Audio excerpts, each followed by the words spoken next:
Hello and welcome to another jam-packed episode of the Property XPerts Podcast with me, Ben Richards, and Jack Jiggins, where we talk about the highs and lows of business, entrepreneurship and property.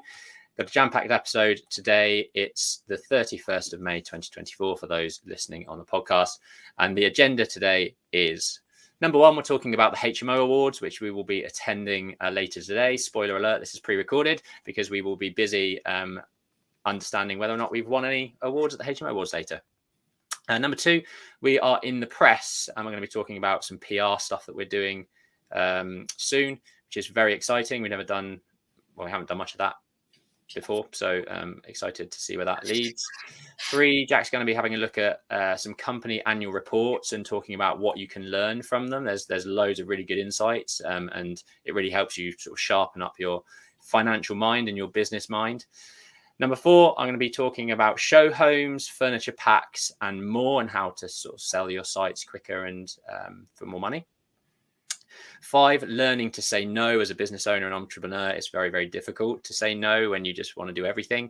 We're going to be talking about some of the trips and hazards that people get into and things you could do to improve upon saying no to people and being more focused. Six, what are R&D tax credits? 7, team reviews and how we structure them in our business, because we're going through our sort of half-year review period now. So we're going to be talking about the best ways of getting the best out of your teams. And then top tips for business planning. And once again, your questions answered. And we thank you to numerous people this week who have posted in their questions. And we're going to be talking through, I think, 2 or 3 questions from one person, which is great. So I hope you're listening today because we will be answering all the questions that you ask. So let's move on to the HMO Awards. Yeah, good. So the photo you can see was we were pleasured to be there 2 years ago. It hasn't been on for a year. I think there was an issue with the venue or something along those lines, and they really wanted to make sure that they put on a good event. Just to give you a bit of an overview of what the event is, it's ran by Van and Helen from Coho, the founders of Coho. Their vision was to have a HMO relevant property awards ceremony that was leaning a bit more towards a festival than an awards ceremony. So it's fun, there's TED Talks, there's good structures, you can learn a lot, you can meet a lot of people, and then there's obviously the awards and some good food, and then some dancing and drinks. Yeah, for those listening, can you explain what Coho is? Because some people might. Yeah, of course. So Coho, we actually stumbled upon probably 3.5-4 years ago in Central Suites. It's a property management software like Arthur or Connection. And we just actually found it to be the best, most intuitive. Van is an absolute beast. His brain is super valuable, and he actually rolls up his sleeves and deals with niggles in the platform to make sure the customer experience is as good as it can be, and also the tenant experience is as good as it can be. So we've been using Coho for a while now. I think 3.5-4 years, probably longer than anything else. For our property management software. So highly recommended.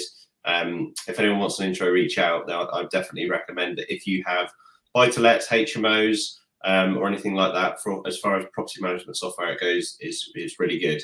It's probably worthwhile actually telling you what other softwares we use. So we use PayProp for payment management, and we also use GoodLord for referencing and documents. So those 3 are our main sort of portals for managing our portfolio. Nice. But the exciting news is we're forward for, well, we got nominated for 2 awards, and we've managed to finalist in one of those, which is Progressive Social Housing Investor in Aparo. So that will be our Aparo team, including Ben and I, that will be sitting on the edge of our seats to see if we win that award. Central Suites came runner-up last year, and frustratingly, but we know it's a super competitive category, XP and Central Suites sort of combined applied for best residential to HMO conversion, and we didn't get finalists, and our deal was a stonking deal, something like 65-70% ROI. So God knows what people are out there are actually doing, because hats off to them. Anything else to add, Ben? Yeah, just that, we don't actually talk about our social housing stuff enough really on these podcasts. I mean, it's a real beast, and it kind of started as a side hustle, but that side hustle's turned into a £20 million portfolio across 14 assets and 114 beds that we're sort of tenanting very vulnerable people down in South London. It's been a real learning experience, and hopefully we can share a little bit more about that in future episodes, because I'm conscious actually we don't share a huge amount of that. I'd also just like to say, if you're a business owner out there and you're sort of thinking to some degree, how do we get nominated for awards, and why would we apply for awards? And we're actually up for another award in about a month's time for another Blue Bricks magazine. Is it's great PR for your business. To say you're an award-winning business is in my opinion 3-4x just saying you're a business. So it's definitely something to make sure that your hat is in the ring for. And you can reach out to these award companies and sort of understand the application process, whether you need to be nominated, what you need to be doing. So it definitely is worth setting time aside. I will add, there's some awards which might not have the same gravitas in the market as others. So do your homework. But any award's better than nothing. And I will also say the one thing to be really cautious of is actually the award application process. So the Property Investor Awards is super, super detailed and long-winded. The Blue Bricks Award that we did, it's just a 5-minute video, which I absolutely loved, because it means everyone's got 5 minutes. It doesn't take forever, and there is an element of however well you portray everything in that video is to some degree, rather than it being acres and acres of paper. And one of the reasons I love it is because if I was the judge, I would much rather watch 50 5-minute videos than read application after application after application. So check the application process and also the cost. So there's a cost to apply for Property Investor Awards. Don't believe there is for the HMO Awards. There isn't for the Blue Brick Awards, but there's tons of awards and things that you could be looking at out there. Nice.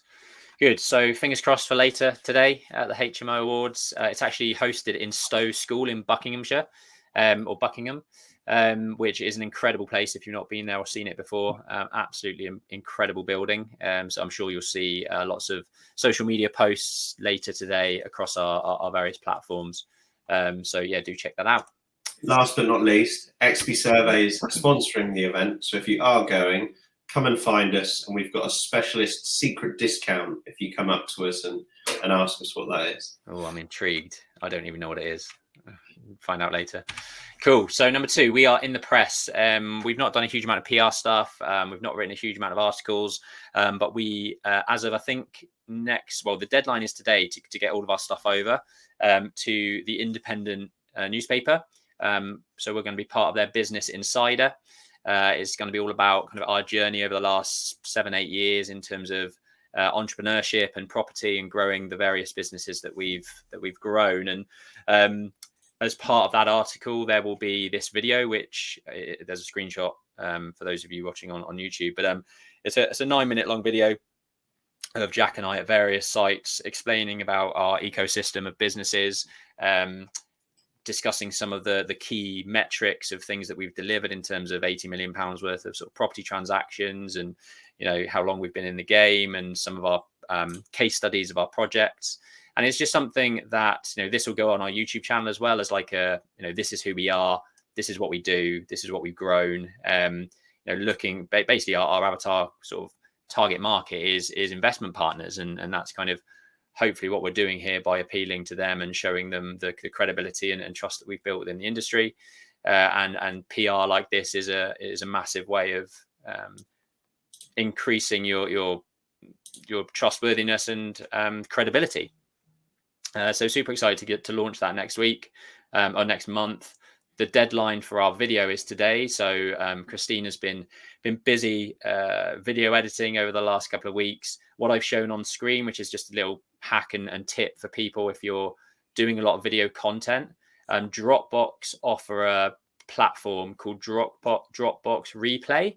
And it's what you see on screen. You basically upload your video, and it is an online platform where you can comment on the video. So instead of maybe doing your own Loom video to kind of give your comments to your video editor, or sending an email with a massive long list of things, making reference to timestamps and all this sort of stuff.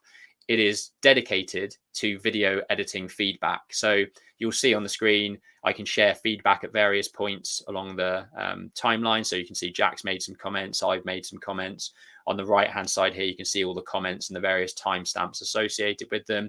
You can actually scribble on the screen. So if there's, if you want to put a big box somewhere, and instead of typing, put a box in the top right-hand corner, you can actually scribble a box the size that you want it, and make a comment, say, add text here that says call to action button, or whatever you want to do. So it's a really, really useful tool. I think there is a small charge, but if you're doing lots of video editing with your video editor, it's a hugely beneficial way of getting across, very quickly your feedback for them to start, making those tweaks and edits and improving the video. So yeah, hopefully that helps out a few people.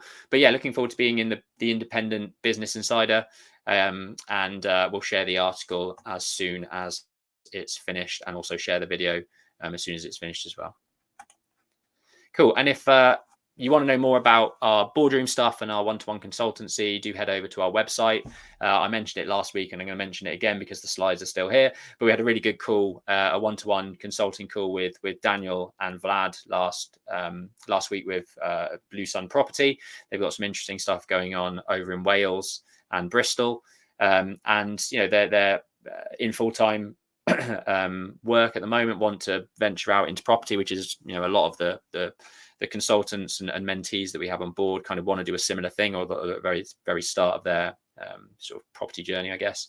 And yeah, it was a great thing to help them, give them a few tips and tricks on the schemes that they're looking at currently. And the feedback that they gave us was thanks again for the session, really valuable, and looking forward to receiving the resources. So every session generally we'll talk through some of the resources that we use in XP Property, and we can obviously share them with our mentees. So if you want some consultancy, an hour here, an hour there, or want to join our boardroom group for a more intensive sort of 4-hour-long session every month, then do get in touch. Cool. On to point number 3. So company annual reports and what you can learn. I think this is I'm interested to see what Jack has to say, but I actually love kind of reading financial reports, looking at Companies House, looking at annual statements, going on businessesforsale.com and looking at kind of what else is out there. And you just learn so much by osmosis, just reading about other people's, financial reporting and how they structure things and their business models, etc. So yeah, I think there's huge amounts that can be learned from this. Yeah, completely agree.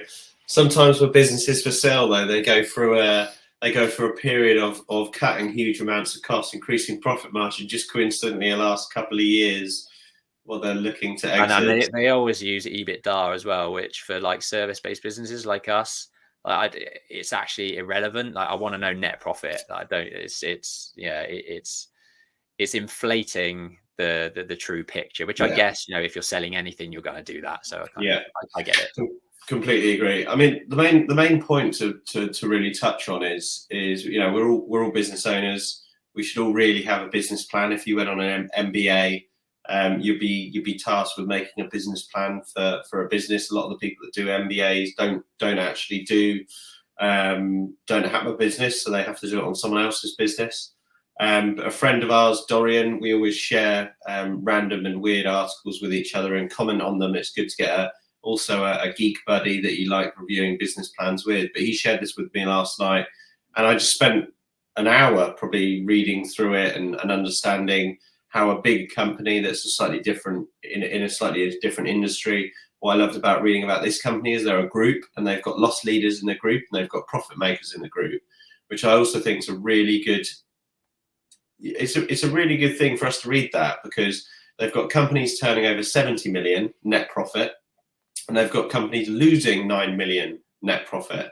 Now, it's scary business. If you've got businesses that are loss leaders and you've got a business plan to take it where it needs to go, you may have the end in sight, but you sometimes don't have anyone, outside of your immediate network to go, is this normal? Do other businesses have loss leaders? Do other businesses have groups that are loss leaders? So to put it in perspective, this is the Octopus group. They've got businesses in investment.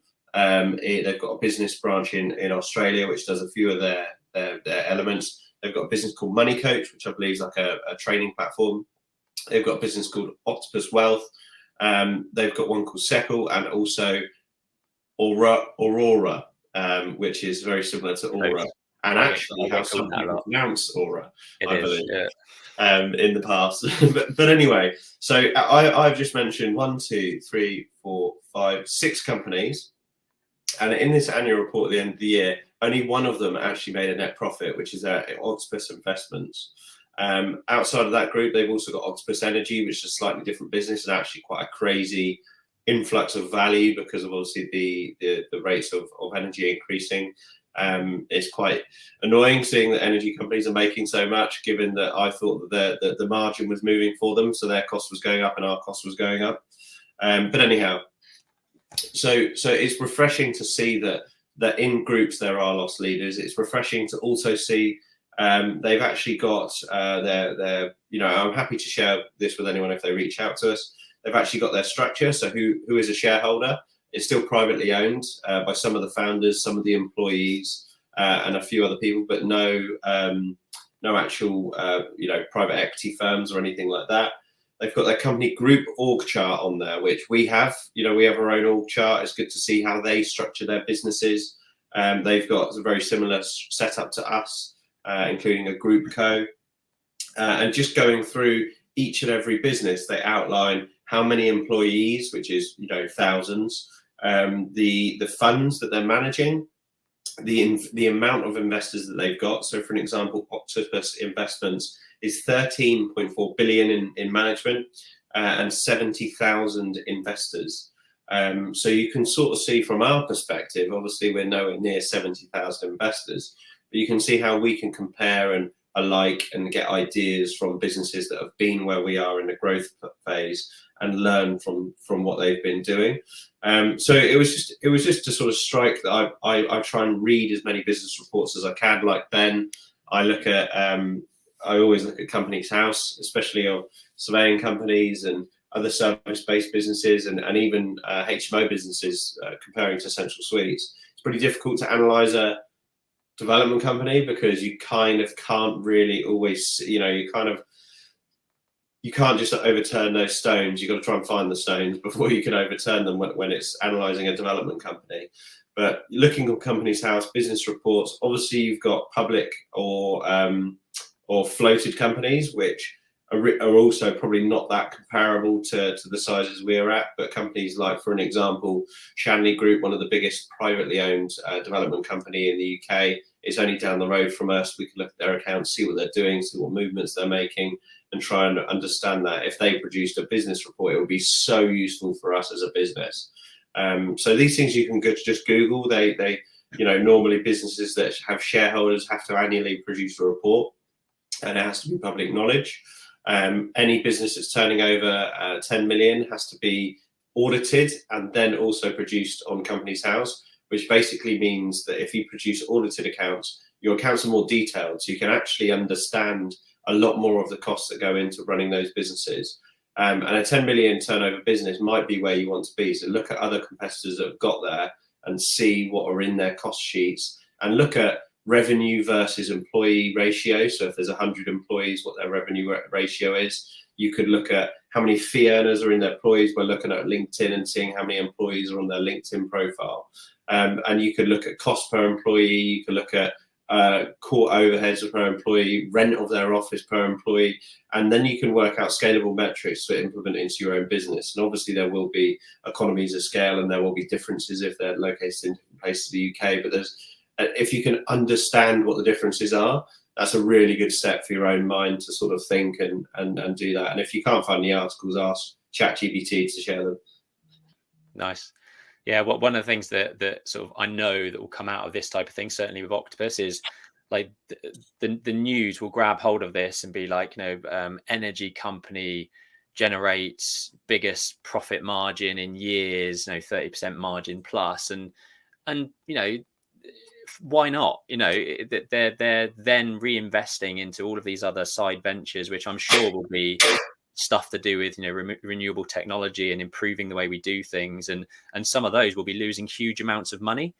You can't sustain a business if you don't make a profit, and I think there's a lot of people out there that think that certainly developers and estate agents and energy companies are big greedy greedy people that are just in it for profit and to screw everyone else over. But in reality, business is incredibly tough, and when you're in it, you understand that. So it's not always roses. So if you might make a very good profit margin 1 year, but it could be that the next few years or the 2 years before you actually made a huge loss, and you've gone through a lot of turmoil within the business, and the newspaper seems to just pick up on that one great year that's better than most. But I mean, that's just a bit of a rant. But cool. Yeah, I like annual reports. I like reading financial information. I think you'll really hone your skills as a entrepreneur if you continue to do that. Cool. Number 4, show homes, furniture packs and brochures. Tame, our site in 20-unit office conversion to flats, is, I'd say, probably 85% complete now. So I'm turning my head to getting quotes for things like furniture packs. We've used, so actually I put these 2 photos on the screen because the middle one is the first project that XP did. And we thought it would be an amazing idea to get 3 or 4 of the team together with pizzas, order all of the flat pack furniture ourselves, order stuff from Wayfair and IKEA and all these other places, and spend a few hours kind of putting it all together, and it'll be a big team bonding experience. In reality, it took about 8 hours. It was awful. It was a massive waste of our time. And it didn't cost any less than what it would have done actually going to a furniture pack company such as Loft. We've used Loft sort of numerous times on various schemes now, and we've reached out again on Tame to bring them in. Just to give the listeners and viewers an idea, a one bed flat, fully furnished and staged, will cost you about £6,000 to £7,000, and a 2-bed flat will cost you somewhere between £7,500 and £9,000. And we've done some other chats previously about the benefits of both selling faster and selling for more using staged furniture, because people can actually physically see themselves living in the space. A lot of people don't have the imagination to actually visualize where furniture is going to go, how it could look. So by giving that to them, it helps them make their decision and move things forward a lot faster. The other benefits that we've found historically is that actually, if it's like a first-time buyer, for example, they don't have furniture, so they're only going to have to go out and get some. So if you can show them that furniture, and you can actually then use that as a negotiation tool to say, look, we can throw in the furniture if if you're asking price is X, or just would you like to buy the furniture for us? And sometimes you can make a markup on that sale as well. So if we're buying a 1-bed furniture for £6,000 and we're selling it for 8, that's a good bit of margin for a bit of an upsell. So there's lots of benefits to show homes. We've used Loft and various other companies, but we do find Loft are extremely good. They'll come in, they'll unload all the furniture, put it into position, take away all the rubbish. It's kind of just full service, hassle free, and a great start to end process. One of the things that I did want to share, which I might have to stop sharing and share again, is we've got a draft now. It's like 95% complete of our brochure for St Andrew's Court. So I thought I'd give you a quick whiz through that. I'd like to do a separate thing probably next week or the week after on how to structure your brochures, because top tip, I guess, just for now, is a lot of people start their brochures with a lot of like specification stuff and the facts, whereas that's not going to sell your property. What people want to buy into is it's the emotional side of things. It's the what's in the local area in terms of food and leisure and pubs, and how are they going to see themselves living in that area? How are they going to get to work? What are the transport links? Realistically, kind of one of the last things you're going to be talking about is actually the specification of the actual flats themselves. So you can see here we've got a bit of that. We've got a bit of travel. We've got a bit of food and the local amenities, a little bit about the specification itself. And then it goes into all of the relevant floor plans and the sizings and what you're actually then buying. So yeah, I'll go through that maybe in a bit more detail another time, but it's looking good. Looking forward to getting those finalized. For this site, we have actually got a micro website created as well. So it's kind of an extension of the brochure, really. And that will give us the ability to start amending things. So if we have a sale go through, we can actually update the website to say, this one's been sold, this one's been reserved, this one's still available, this one's being launched, phase 2 is being launched, X, Y, and Z, and all of the site signage that we had installed a couple of weeks ago. And if you tuned in a couple of weeks ago, you'd have seen some of the site signage that we've installed on site. So that gets a lot of footfall. And we've got QR codes and contact information on those site boards. So people in the local area, creates a bit of a buzz. We've already had 3 people scan the QR code and request more details in the last couple of weeks, which actually I need to contact the sales agent, because they were going to ring them yesterday to see if there was any fruitful conversations coming off the back of that. But there's loads of things you can do to speed up your sales. This is a real big challenge for us. We've never sold 9 units in one go before. So we're trying to do everything we can now to make it as seamless a process as possible, because it is a tough market out there. Things are very, very difficult. Flats specifically, leasehold flats are sticking a lot more than they ever have done.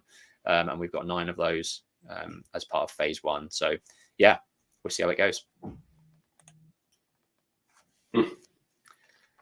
Learning to say no. Yes, man, you can take this one. Yeah, I mean, Yes Man's just a movie, but I've been thinking to myself a lot recently, do I just say yes to everything? And I think testament to the last week is no, I don't. And I think James Sinclair, who's also a reputable property entrepreneur, says this a lot. People see him as an entrepreneur and go, oh, he'll be able to sort it. He'll love this business idea or this concept. And the art of actually saying no and understanding, is it worth your time? Is it worth your attention? Is it worth your risk? Is super, super valuable. And fundamentally, the reason that this sprung across me is because I had to say no to something. So I was very fortunate to be asked to be on a trustee on a land community trust in Henley-on-Thames, which I'd love to be part of. But I just quite frankly can't give it the time that it needs, and that's one for my business and my own headspace and my own week, but also for the charity. I can't give it what the role needs. And we've been talking. I've been to a couple of their meetings, and they're talking about developing a site and need people on the as a trustee that have got experience in entrepreneurialism, financial management, development, ideally. And I've just sort of taken a step back, and I said, I can't give you what you need. I can help here and where, but I'm not committing to this, a short term or even permanently. Maybe one day we might be able to have another chat, but for the current time being, I don't have the time. And I suppose it's initially feels difficult because you seek opportunity. Obviously, that trustee group will be hugely beneficial locally. Obviously, our business will get great coverage for supporting the community. And I'm already a trustee on a different charity, which is actually through the Developers Club that we're part of. And I also outlined that I couldn't give that, any more than X, and made it extremely clear from the outset. And I think just understanding how much time you can give things and not always just being a complete yes man. And I think one of the big game changers for Ben and I is we're all for helping other developers that are in similar situations that we've been in the past and giving up our time for free. But when it comes to daily calls that last an hour long, and that becomes then a weekly affair, and then you've lost 40 hours a week, 40 hours a month, that is something that we can't afford to take our eye off our own stuff and unnecessarily deviate that. So understanding and valuing your own time, understanding something else that could be, potentially a great idea, but do you actually have the time to do it? Is another thing. All of the opportunities that are ever brought to us are, quite frequently, more often than not, they are a great idea or a prospect or something that we can be part of. But it's prioritizing and analysing what you have the time for.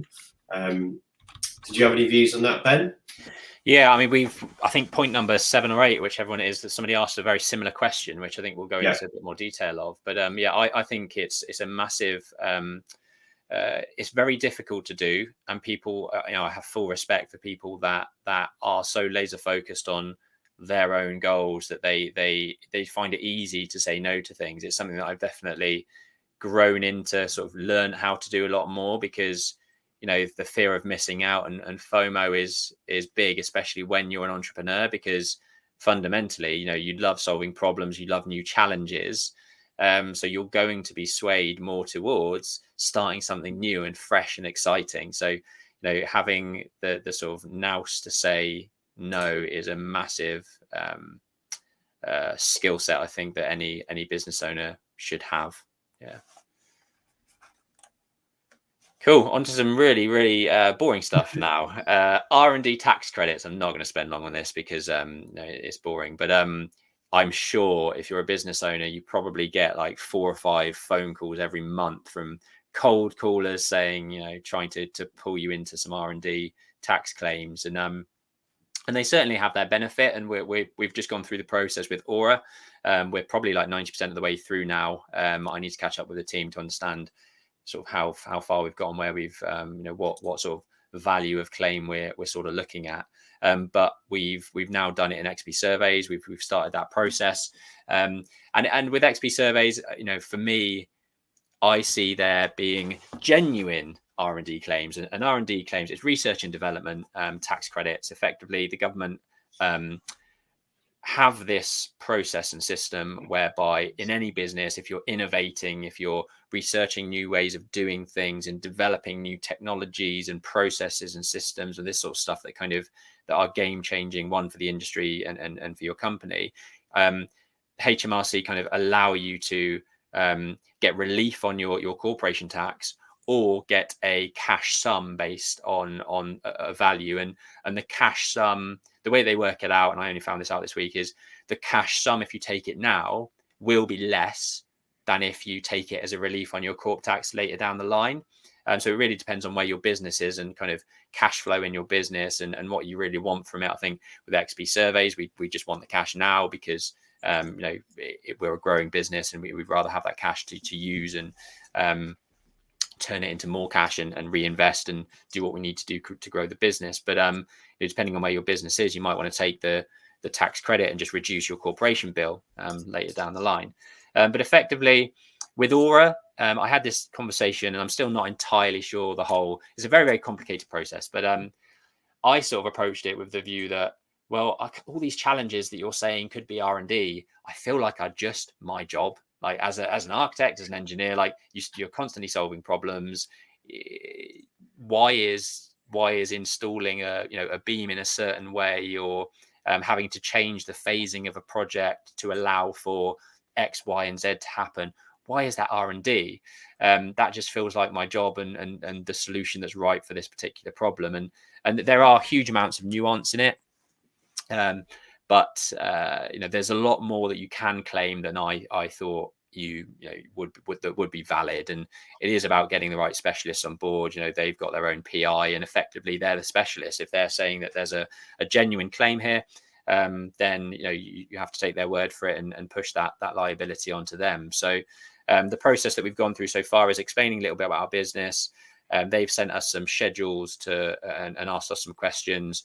We're filling out the schedules with where we think there could be claims. So even if it's in doubt, put it on the list, and then we can have a conversation with the specialist to sort of dig a little bit deeper. After that, they'll go away and do their due diligence. We've sent them our financial reports for the years that we're looking to do these R&D claims, because that factors into the calculations.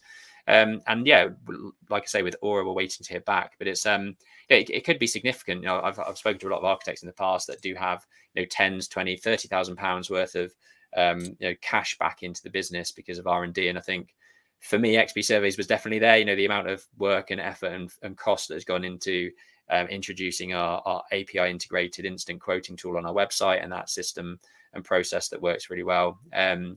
It's quite substantial. So there's definitely a claim there. We're just trying to now think about projects where we've had to solve particular problems to do our work and bring it into this R&D tax process. So yeah, watch this space, let you know how it goes. Cool. And if you're listening on the podcast, thank you very much. If you could rate us on Spotify and leave a review on Apple Podcast, that goes a really long way. And we only ask one thing of you every week, and that's to just share it with one person that you think will get value from this. If you've got lots of friends that are business owners, lots of friends that are property entrepreneurs, investors, developers, I'd like to think there's a guarantee that you will get some value out of these conversations. It's live, it's happening. We're out there doing this stuff, and these podcasts are all about giving you back some value about the things that we've learned along the way, and hopefully you can vicariously learn through that and improve your businesses and grow your businesses with us. So yeah, please do let us know in the comments as well what you think, or if you've got any questions. Cool. On to team reviews. Do you want to say a bit about this one? You've been quite yeah, for sure. Been sat here quietly learning about R&D tax credits.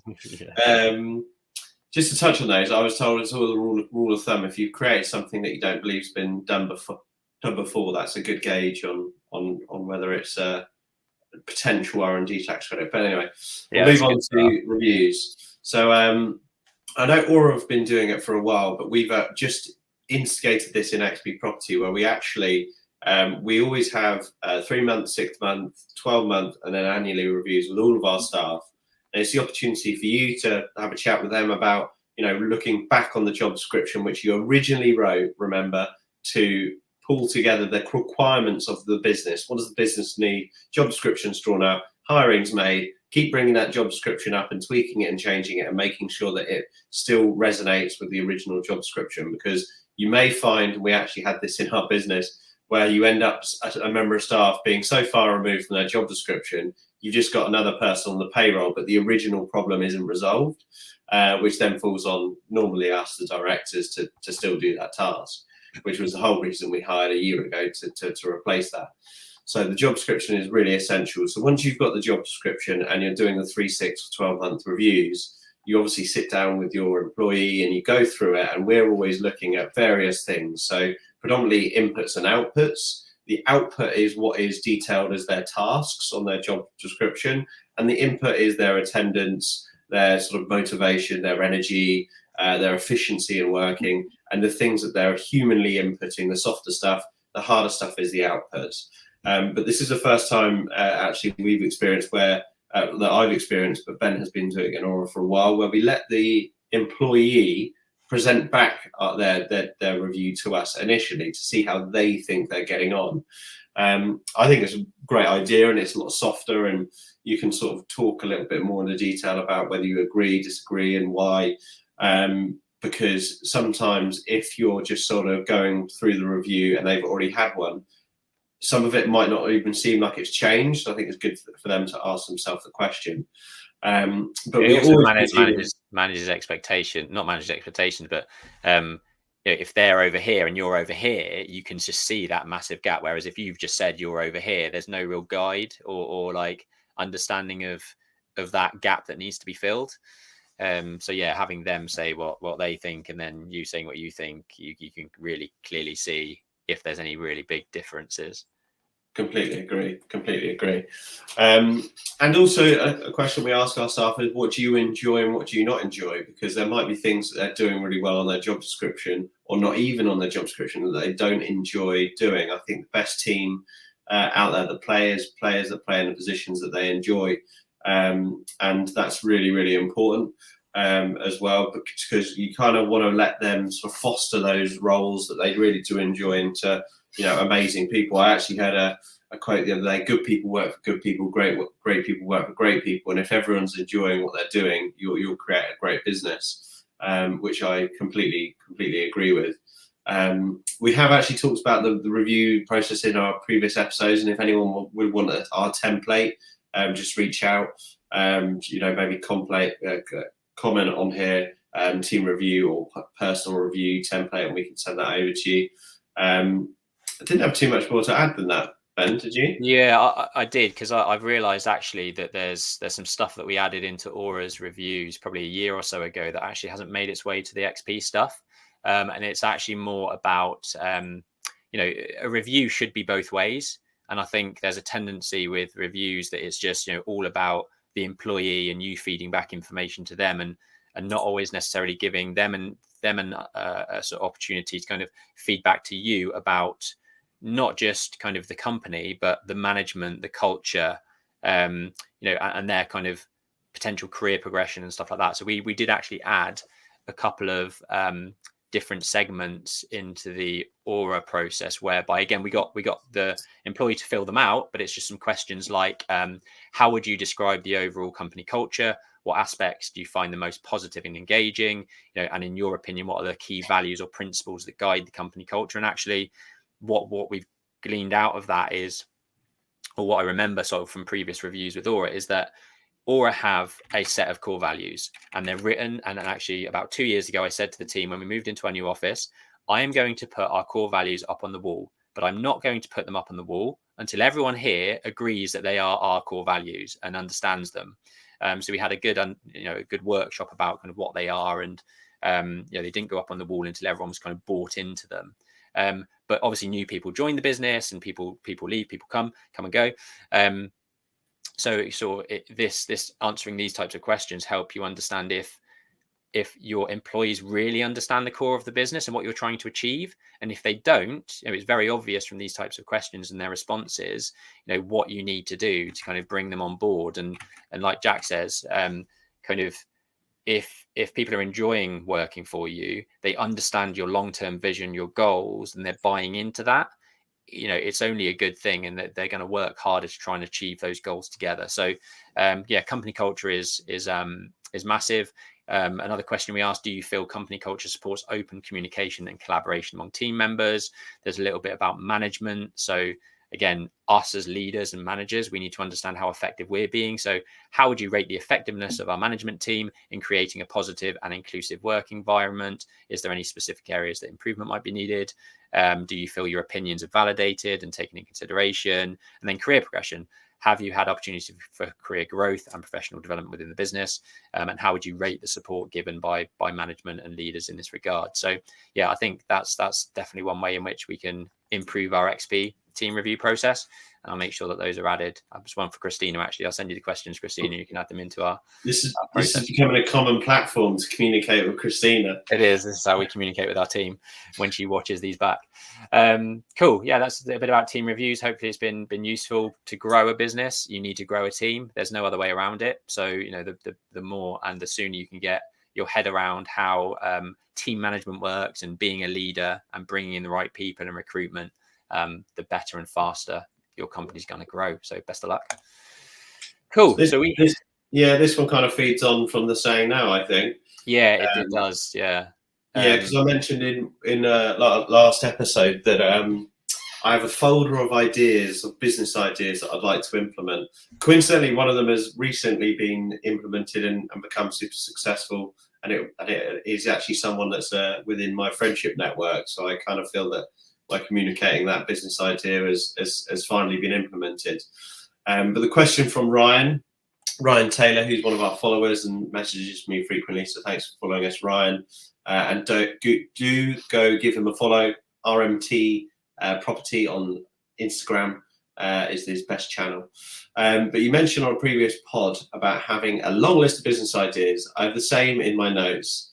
It's good to see that our followers problem people like us that like doing new and trying new things, like entrepreneurs. He then goes on to say, how do you stop yourself getting shiny penny syndrome and want to start a new venture, which will inevitably take your focus away from your bread and butter?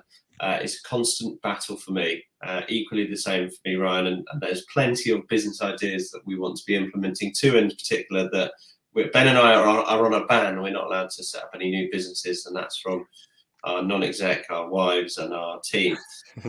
To get to it, I've got a few points in here, and Ben's got a few as well.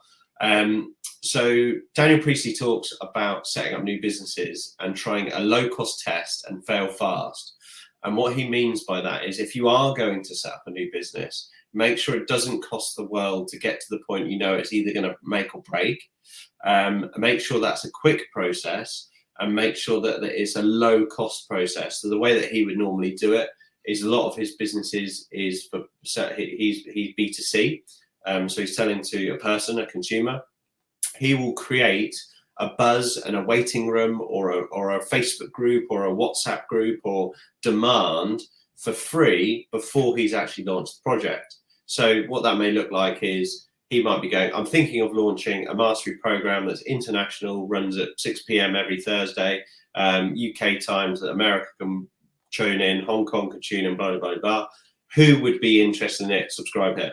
And then everyone makes a subscription. There's 2,000 people express their interest. And then he knows he's got the interest that he might need to break even on 200 people going, and it's worth his time. So it's a low-cost test and a fast fail, which is very difficult to do in any market that's not digital, because you'll have R&D, setup costs, product costs, business costs, things like that.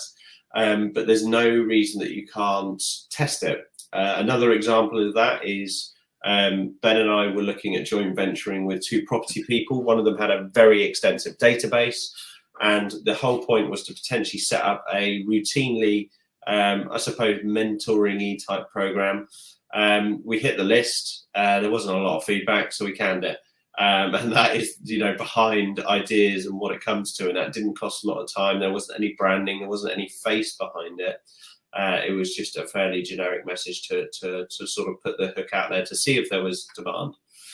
So that's really demand testing. Another one we have is does it complement your other businesses? This is a huge one for me, and we're massive advocates, believers that you want to be folding your business into your existing businesses. A business firm that we work with that do a lot of our property investment, they also have investments in a car business, in a handbag business, in a haulage company, but their business model is finance. So they work on the same metrics, different sector. We work different metrics, same sector.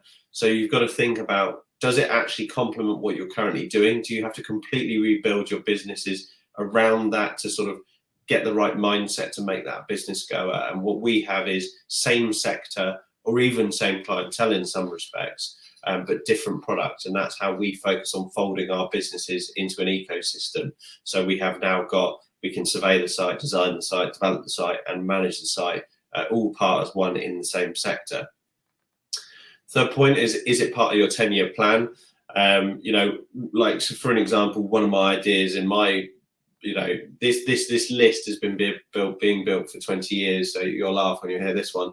But one of my ideas is actually a bread cutter.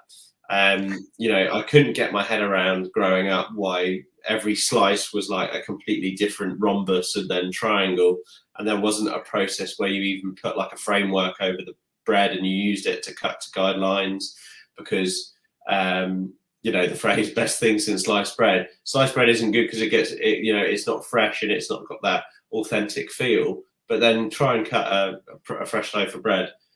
So anyway, that was one of my ideas. That has nothing to do with what I'm doing and isn't part of my 10-year plan. I'm not here to be the next Hovis or to cut bread. So can those stilly, wild Dragon's Den ideas out of your 10-year plan, because they're not part of it, and don't probably go down the route of anything that's like that.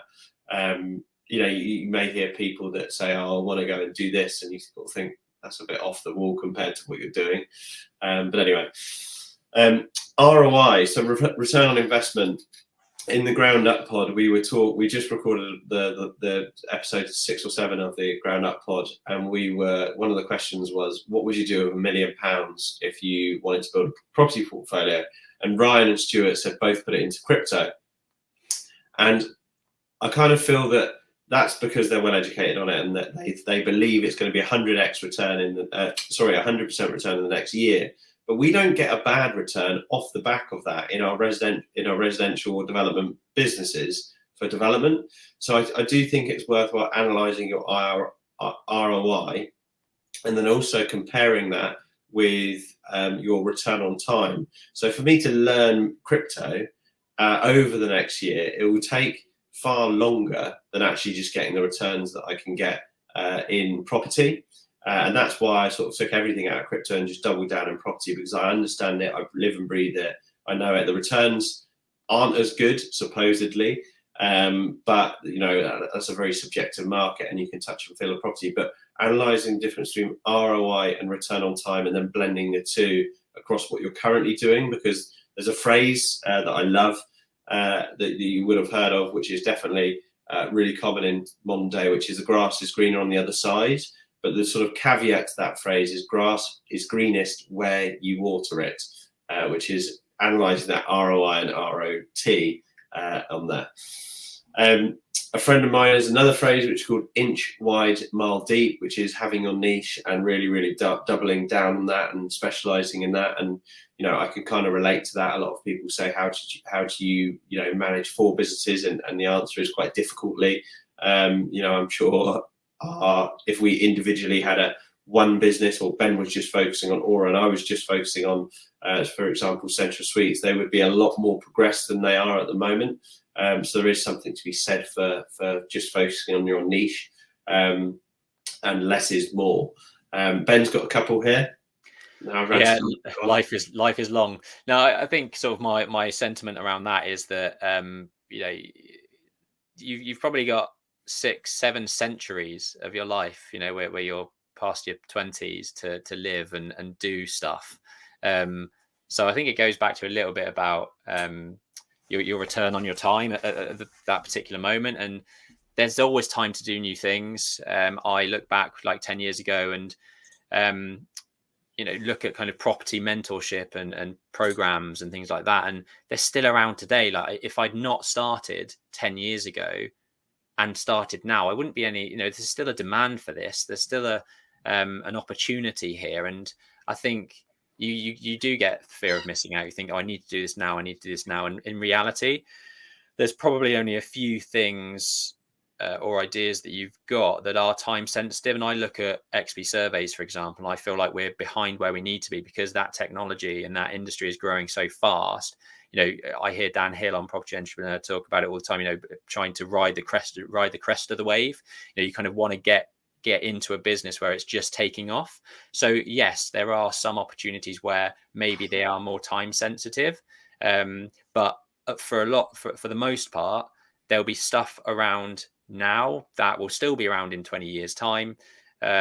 So just don't lose sight of the fact that life is a long time, and you can always do it again another time. So can it for 10 years and start it up again if it's possible to do that. And then my other thing is about sort of spreading yourself too thin, and Jack and I are very good at doing this. We should really be focused more on certain things, and looking at what will be the biggest return on investment, the biggest return on our time. But it is so easy to get distracted, and I've put here kind of, if you're trying to do 3 things and you're only giving it 33% of your capabilities, and it's only growing 33% instead of having that one thing that you are completely invested in, and you're giving it all of your attention. It's obviously going to grow faster and further if you're giving it all of that attention rather than spreading yourself across numerous things. And it's easier said than done. And when you've got 5-6 businesses like Jack and I have, it's there are some things that maybe we should have put on pause and done at a later date. But we are glutton for punishment. We like being challenged, and there's definitely a little bit of spreading ourselves too thin. But I think what I would say, kind of with Aura, for example, my goal was to kind of build that up to a certain point where you can bring in management, and that's another way of kind of talking about return on investment, return on time. If you can bring in management or the team to grow those business ideas, and it doesn't occupy too much of your time, and you're bringing in the right people, then that is a massively, an amazing way of making something work and not necessarily draining yourself too much.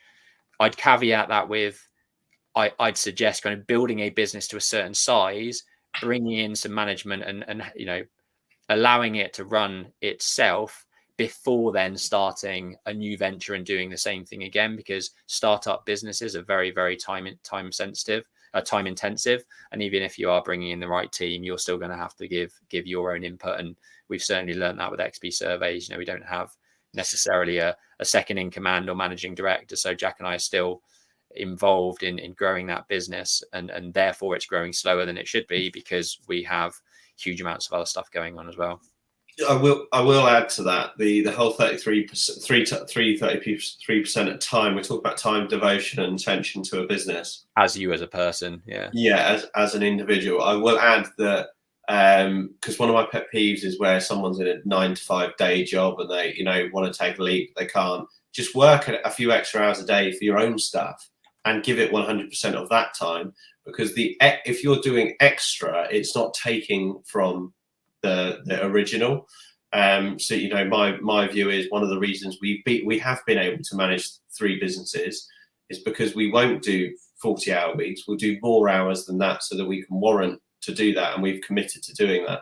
So just to sort of caveat that with that. And one last thing I would say, which isn't on there, is if you do, and this is something we've only really started to turning the screw on fairly recently, if you've got a business and a project that you're working on, and you're kind of like looking at other things and you fancying doing something else, just maybe focus on that business and also your personal profile. Because when the day does come that you want to do something else, your profile will really help give you a kickstart in that new business as well. Yeah, that's actually massive, especially in this day and age. And I know kind of some people shy away from the social media and sort of raising personal brand and personal profile. But in today's day and age, it's massive. If you look at somebody like Mr. Beast, who it doesn't matter what business he's setting up, he's got 1 billion followers around the world. Any business that he sets up is gonna have some success, because at the click of a finger, he's got a massive database of loyal fans and followers that will just buy his stuff because they know him, and he's built that personal brand so big that they will buy from him. So yeah, in this day and age, I do think, we've spoken about this before, but personal brand I think is huge and is only going to get bigger, in my opinion. Completely agree. Cool. Top tip for business planning, number 9.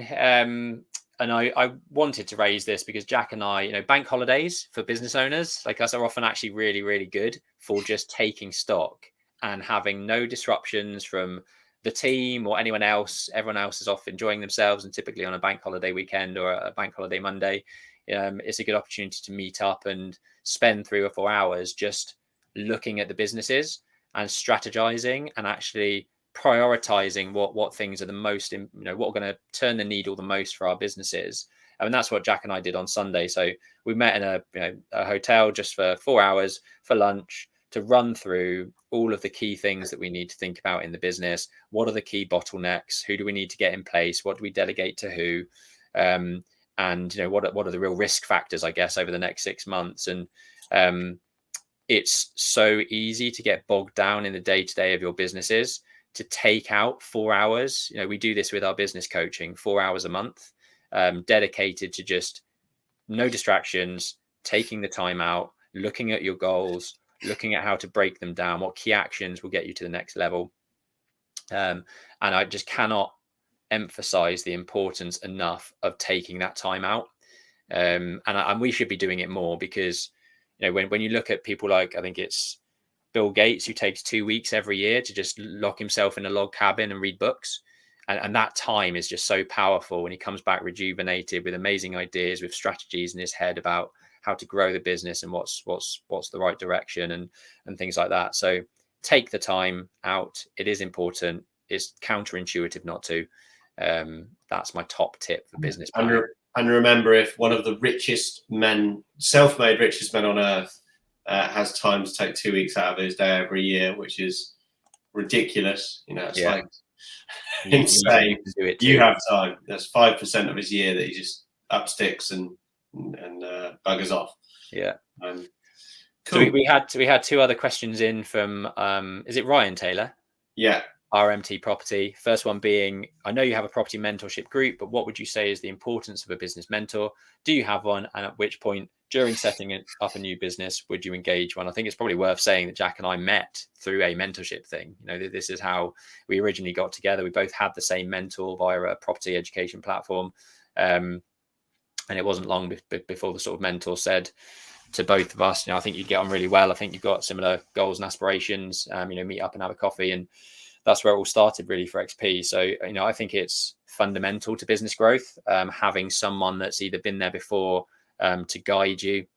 We have non-exec directors in our business where, we meet up every quarter, every month via Zoom, and then face-to-face every quarter to basically sit there and have the hard questions asked by somebody outside the business that has more of a helicopter view. So I think as soon as you possibly can get some form of mentorship and coaching, absolutely do it. Stand on the shoulders of giants. I've heard that a lot lately. Find people that are out there doing it themselves. Find people that are 1 year ahead of you, 2 years ahead of you, 5 years ahead of you. Buy them a coffee, buy them a lunch. Try to tap into their knowledge, and you won't look back. Yeah, I completely resonate with that. It amazes me when there is pushback on spending on your own business mentorship or your own self-development. If you took up golf, one of the first questions someone that is good at golf would say is, have you booked in any lessons? If you went to go to the gym and you didn't know what kit to use, one of the first things someone would say is, have you sought a personal trainer? If you were trying to cook a recipe but you didn't know how to do it and you Googled a recipe, you're leaning on someone else that's created it. So a mindset thing is you cannot run a business without support externally. That's just a fact. You can, but it won't be anywhere near as effective, efficient, scalable, or whatever you want to call it. So I feel like, Ben, we've always been very open to learning, business mentorship, business growth. We've actually booked to go on to a 3-day sort of business, I don't know what you call it, masterclass this summer.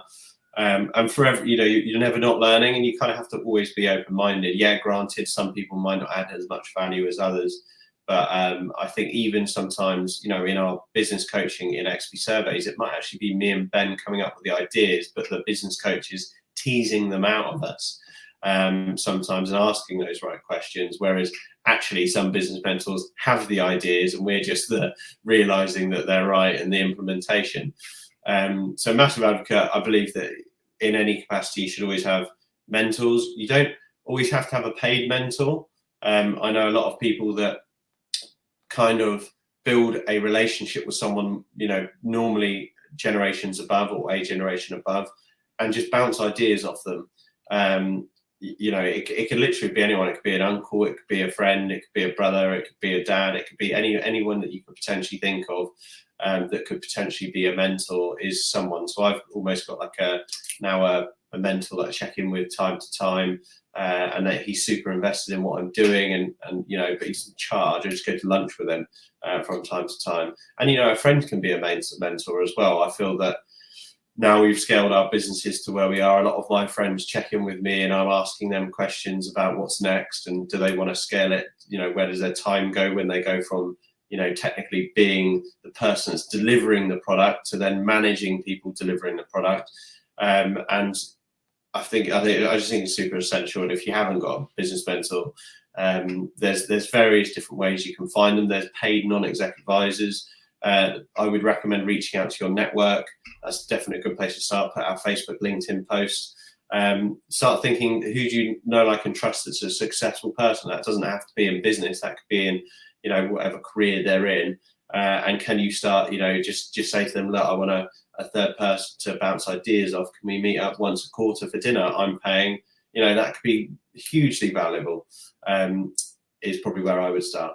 Nice. I was going to go into a bit of story because I'm not sure you even know this, but like 13 years ago when I graduated from uni, I played poker for a living, for those that don't know. And I know I built up a decent amount of cash and was looking at ways in which I could invest that. And at the time I had 10 grand and I was like, right, what do I do with this? And I had two options on the table.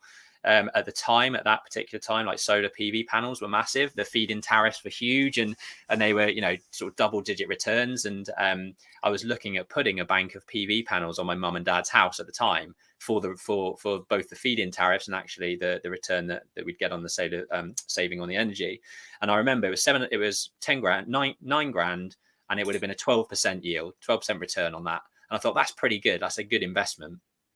And but it was either that or it was spending £7,500 on a property education platform, a 12-month mentorship program.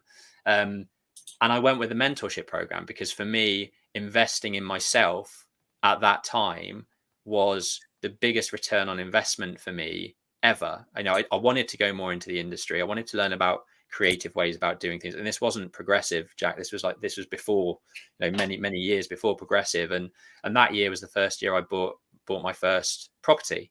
It was the first investment I made.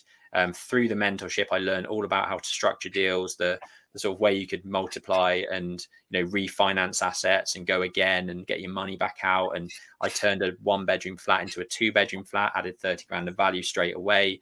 It happened to be the flat that is part of the block in which Jack and I developed the basement of 4 or 5 years ago. So we've actually built 2 flats in the basement as XP of that block of flats.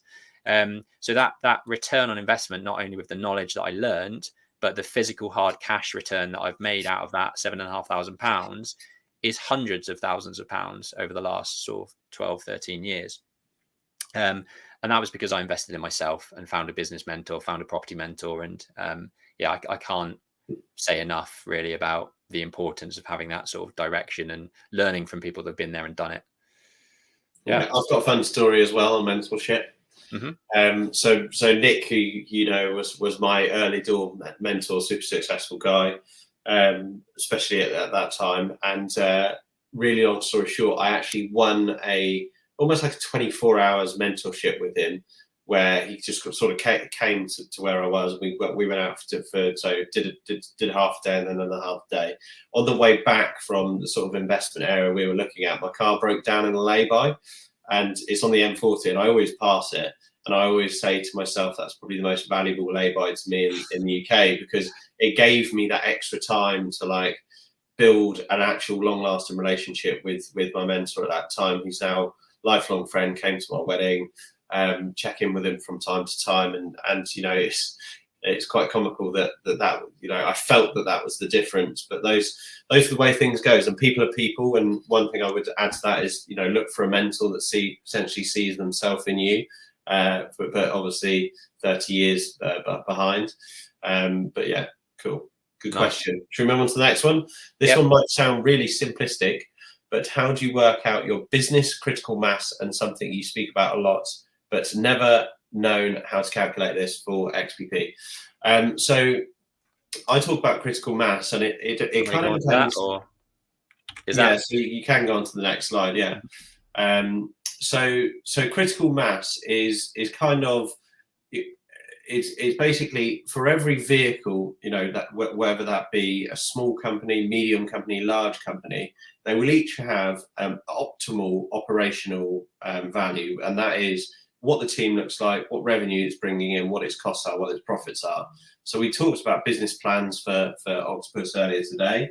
But there'll be an optimal trading value, and that may be, for an example, using some local businesses to us. Our surveying business, for the amount of overhead that our staff have, we have an optimal revenue amount, which will create an optimal profit amount.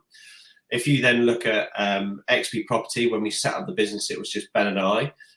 So what you can see here on this graph is the blue line is revenue. So for the podcast listeners out there, we're talking about the sort of stepping up to create a larger overhead business, create a large revenue business, and the phasing to do that, and at what point critical mass is realized again.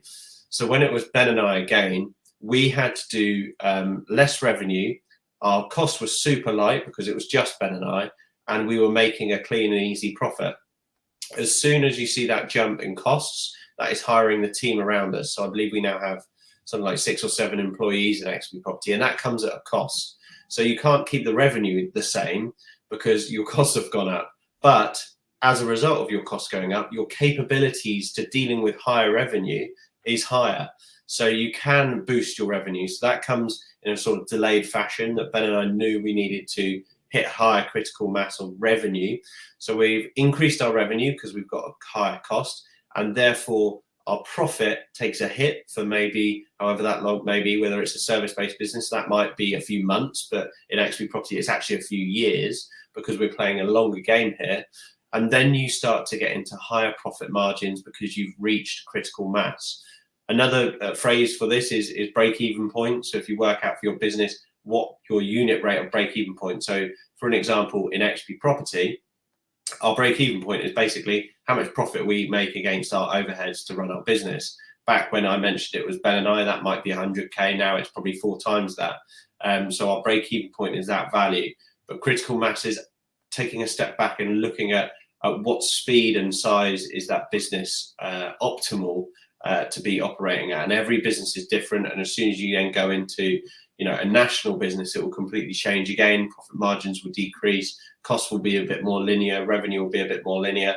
And I actually think the biggest and most difficult jump for a business is from one-man bands to an SME company. That is the most difficult, because as soon as you go beyond that to a bigger entity, you've kind of already broken the back of the big jump in costs and cash flowing that big jump in costs. So any business that has been running for decades, that's turning over 10 million, I think can quite easily scale up because it's just more of the same.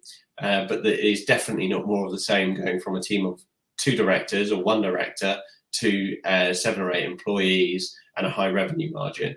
So that's how we work out the critical mass. And this is obviously all fed off a spreadsheet. So we actually have this in a spreadsheet. And Ben, if you go next again, I've done one for XP Surveys. So to tell you what that looks like again, because we talked about folding another business into your businesses, XP Surveys started off super profitable because it was just 1 surveyor and all of our existing in-house work, which was probably about 30 to 40 Ks worth of work, and also any external work that we brought in. So if you can look at the bottom left-hand column, our costs were lower than our revenue and profit to start off. Immediately we were making a profit in year 1, which was great. Very rare for a business from a standstill to be doing that. But then we wanted to scale a team. So we started hiring people, buying kit, getting cars, building the branding, sponsoring events, etc. And because Ben and I are not fee earners in that business, it was a loss-making business for a short period of time for the longevity of the business, which then pushes it into a higher revenue, high profit margin, and a steady cost growth business. So XP Surveys, because Ben and I are not fee earners, if Ben and I were fee earners, it could probably be a 1, 2, 3, 4, 500k revenue business and make margin, because we wouldn't necessarily be charging our full, charging. But we're not surveyors, we're business owners, so we have to have people in the business to do that. As soon as we believe we get to like 7, 8, 900k plus revenue, is when that team is being paid for and outweighed by the revenue and the profit, because we're not fee earners. That makes sense.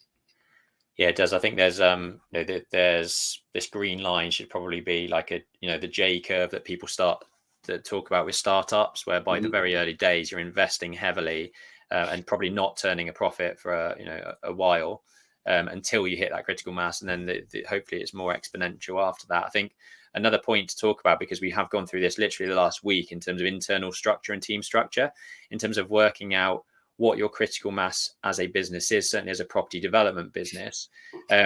We've had conversations recently because we've done we've started 5 projects in the last 3 months. And actually in hindsight, we probably could have done with some extra resource and hands on deck from a project management perspective. So we've been looking at actually, how many project managers internally, how many projects can the internal project managers cope with at any one time? And the reality is it's probably 2 to 3 as opposed to 4 to 5, which we've been trying to do. So looking at your internal team structure, you might think you might be able to break that down in terms of, if I've got 2 project managers, they can each do 2 to 3 projects each. So we can do maybe 5 to 6 projects. And that's our critical mass from a resourcing perspective. But we've mentioned this time and time again, doing a £200,000 new build project as opposed to a £2 million office conversion, it can take the same amount of time and same amount of resource from that project manager. So it goes back to some of the conversations we've had about financial planning and management in terms of what turns the needle for your business, what margin are you trying to achieve, what does the end look like, and then working back from that in terms of making sure that you're resourcing for making sure that revenue that you're generating, the profit margins that you're generating are sustainable with the team that you've got and the delivery pipeline that you're going into. So it is it's a difficult thing to look at, and every business will be different. But that's why I guess sort of business coaching and consultancy is always a good place to start. Yeah, I think a good story that I've always been told before is you will never ever really see a successful restaurateur that's got between 2 and 6 restaurants, because you either need to hit scale and be have management in that manage those and almost build like a very scalable business model, or you need to have one high margin restaurant. And that's a good one to think about because it's almost ridiculous. Actually, I've actually got a fact. It's Shake Shack took 14 years or something around that to open its second branch. And then it took another 8 years for it to open its third branch. And then within 8 years from that date, it had something like 450 branches. So it just goes to show the growth stress of that critical mass management. And then once you hit the jackpot on the critical mass of that new business, it's so super easy to scale it even further. But it's that gap of understanding where that critical mass comes from. From Ben and I, it was 2 people in a devco to then a team. If we wanted to be a national home builder, that would be our next critical mass target. And we would need, severe capital investment and time and targets and non-exec boards that have done it before and all that sort of stuff. But that critical mass is once it's understood that's a really key thing to target for. I hear James Sinclair a lot on his podcast talk about never buying a business that's less than £1 million revenue. And I can kind of understand why. And the main reason is that at £1 million revenue, typically you've got the management in place to grow. And that period between, 100 grand revenue, 6 figures and 7 figures is bloody hard work. Having grown Aura, having grown XP Surveys, growing the team, building the management, building the systems and processes. That is such a difficult period to be in. So if you can get to that £1 million revenue mark, get the management in place as quick as you possibly can, I guarantee you'll have an easier ride in terms of scaling it beyond that point. But it's a difficult place to be in for sure. Cool. Well, this is the longest, I think, episode that we ever had, but hopefully people have found it valuable and enjoyable. Please do follow, comment and share it and do all that good stuff. Hopefully we'll see you at the HMO Awards and we'll be here this time next week, 5 p.m. on Friday. Have a good weekend. Bye.